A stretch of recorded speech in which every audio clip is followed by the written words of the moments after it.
She's pregnant and on drugs. The lies my father spread when I was 17. 10 years later, I returned with bank statements that destroyed his reputation forever. For context, when I was 17, my entire world imploded. One day I had a family, a home, friends at school. The next, I was sleeping in my car with nothing but a hastily packed duffel bag and the crushing weight of betrayal. My father, the man who was supposed to protect me, had instead destroyed me with lies so vicious I still feel the sting a decade later. It started with whispers, then rumors. Then suddenly everyone in our tight-knit community knew that I was pregnant and hooked on drugs. Neither was true, not a single word of it.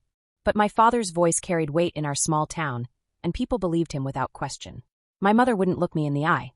My siblings were told to stay away from me. Friends stopped calling. Teachers who once praised my academic achievements now watched me with suspicion and pity. And my father? He played the part of the heartbroken parent perfectly, telling anyone who would listen how I had gone down a dark path and how they had tried everything to help me. The truth was much simpler and much more devastating. I had discovered something about my father, something that threatened to shatter the perfect family image he had cultivated so carefully. And rather than face it, he decided to destroy me first. So at 17 I was cut off, abandoned, left to fend for myself with no money, no support, and a reputation in tatters. They never expected me to survive, let alone thrive. They certainly never expected me to come back. But here I was 10 years later with a college degree, a successful career, and most importantly, proof. The truth I had protected all these years was about to come to light. I took a deep breath and walked up to the door. It was time. The first few months after being kicked out were a blur of survival. I slept in my car until it was repossessed. I showered in gas station bathrooms. I ate whatever I could afford, which often meant not eating at all. The pregnancy rumors followed me everywhere, and even though my flat stomach should have been evidence enough, people still whispered. The drug rumors were worse. Potential employers would give me that look, the one that said they'd heard things about me. I was completely alone until I met her. She was working the night shift at a 24-hour diner where I'd go to get warm and nurse a single cup of coffee for hours. She noticed me coming in night after night, looking increasingly exhausted. Instead of kicking me out, she offered me a job washing dishes and a place to crash on her couch. Everyone deserves a second chance, she told me. I didn't have the energy to explain that I hadn't even gotten a first one. With a roof over my head and a steady, if meager, income, I could finally breathe. I got my GED. I saved every penny. I applied for scholarships and financial aid, and 2 years after being thrown away, I started community college. All the while, I held on to what I knew, the truth about my father that had cost me everything. I kept it close, protected it, even when revealing it might have cleared my name. Because some truths are dangerous, and I wasn't strong enough yet to face the storm that would come with it. I transferred to a state university, graduated with honors, and landed a job at a respected firm. I built a life from nothing, and with each achievement, each step forward, the anger I carried hardened into resolve. Then came the email that changed everything. My youngest sibling had found me online. They were older now, asking questions, sensing the holes in the story they'd been told about me. What really happened? They asked. Why did you leave us? Leave them? Is that what they were told? That I had abandoned the family? That was the moment I decided it was time to go back. Not just for me, but for them. For the truth. The door opened, and there he was. My father. Older now, gray at the temples, but with the same cold eyes I remembered. He froze when he saw me, recognition and shock washing over his face. Hello, Dad. I said, my voice steadier than I felt. It's been a while. He tried to shut the door, but I was prepared for that. I placed my foot in the doorway. You don't live here anymore, he said, his voice low with warning. I'm well aware. You made sure of that when you threw me out with nothing but the clothes on my back and a reputation in ruins. From inside the house, I heard my mother's voice. Who is it? My father's jaw tightened. No one. Just someone selling something. I laughed, a hollow sound. Still lying, I see. Some things never change. I raised my voice slightly. Mom, it's me. I think we need to talk. There was silence, then footsteps. My mother appeared behind my father, her hand flying to her mouth when she saw me. She had aged more than him, worry lines etched deeply around her eyes and mouth. What are you doing here? My father demanded. I held up my phone. I got an interesting email from my sibling. Seems they've been told quite a story about why I disappeared. I thought it was time they heard the truth. You need to leave, he said, his voice shaking slightly. Now. Or what? You'll spread more lies about me? Tell everyone I'm dealing drugs now instead of just using them? Or maybe I've graduated to prostitution in your stories. I felt years of hurt and rage bubbling up. What else could you possibly take from me that you haven't already? My mother was crying now.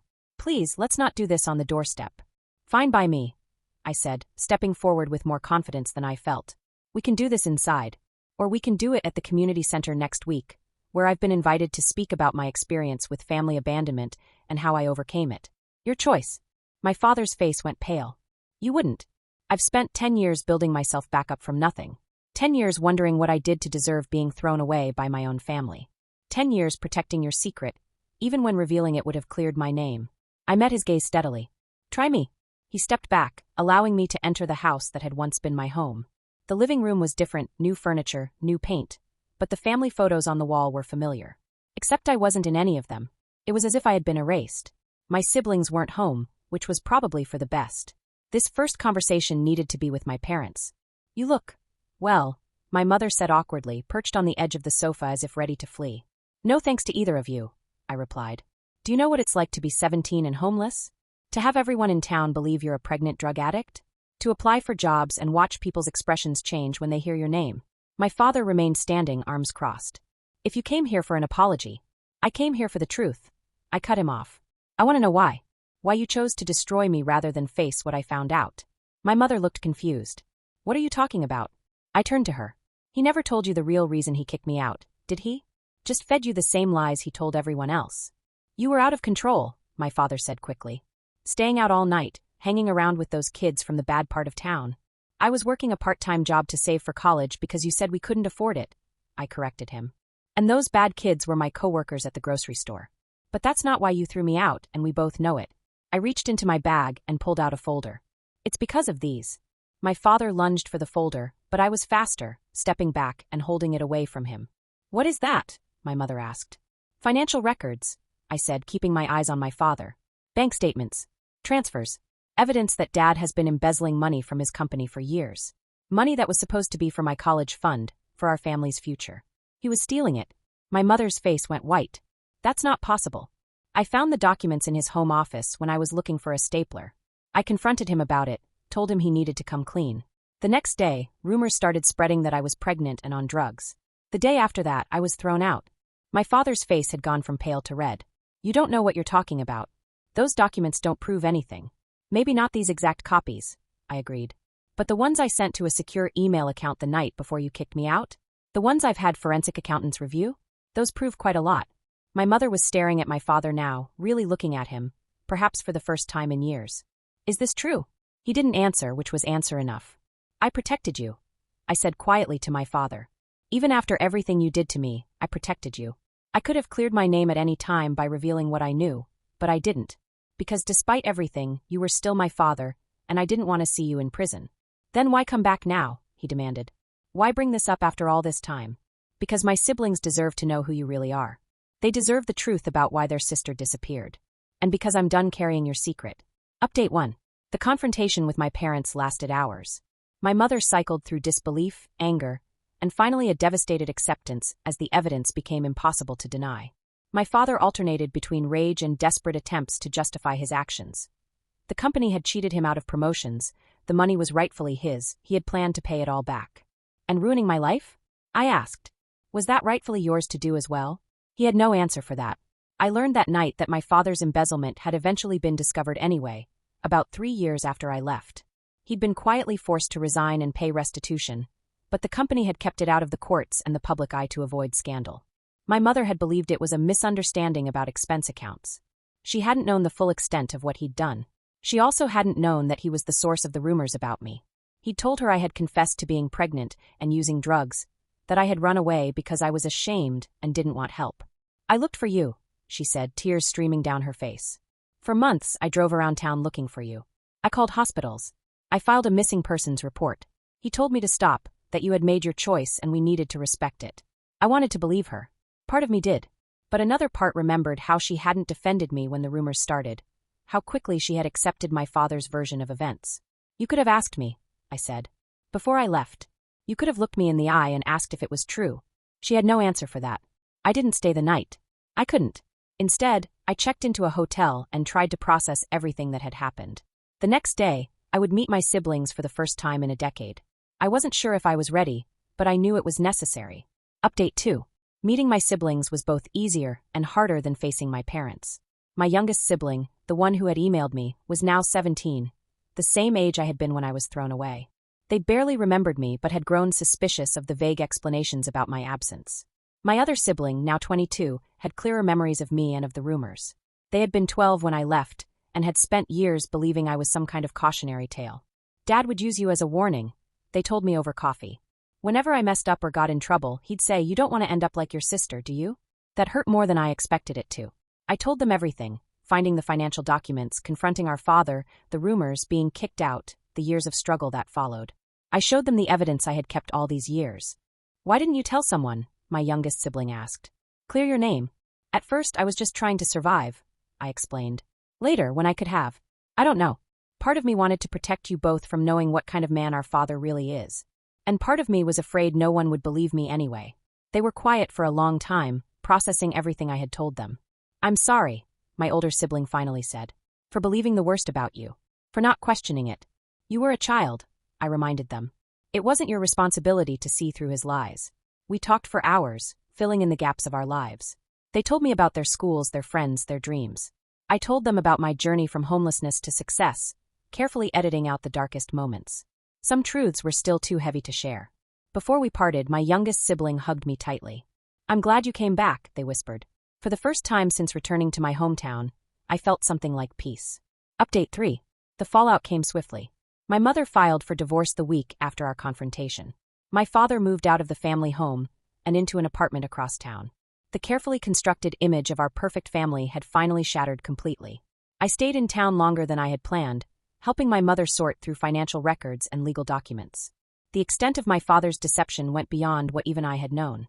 He had hidden debt, secret accounts, years of financial manipulation. "How did I not see it?"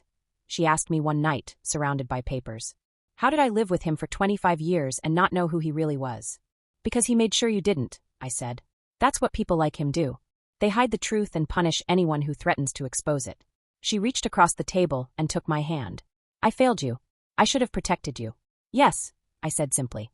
"You should have." We were both silent for a moment. "I don't know if I can forgive you yet," I continued.